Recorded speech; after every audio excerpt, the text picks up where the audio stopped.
राधे राधे। हमारे YouTube channel में आप सभी लोगों का स्वागत है। दहेज गीत प्रस्तुत करने जा रहे हैं। कैसा लगा कमेंट करके बताइएगा। लाइक शेयर सब्सक्राइब पूरा वीडियो देखिएगा। अपना सपोर्ट बनाए रखिएगा। पापा बेटी के कैसे तू करबा विदा, पापा बेटी के कैसे तू करबा विदा। अब दहेजवा के लोभी जमाना भइल, अब दहेजवा के लोभी जमाना भइल। केहू गाड़ी मांगे केहू मांगे ननद, केहू गाड़ी मांगे केहू मांगे नगद। अब रुपया के दुनिया दीवाना भइल, अब रुपया के दुनिया दीवाना भइल।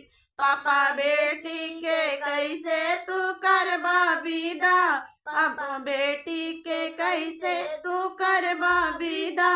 अब दहेजवा के लोभी जमाना भइल। मोल रिश्ता के नाही बा दुनिया में हो, मोल रिश्ता के नाही बा दुनिया में हो। केहू रख देता पगड़ी चरनिया में हो, केहू रख देता पगड़ी चरनिया में हो। खाली बेटी वाला ही सतावल जाला, खाली बेटी वाला ही सतावल वाला।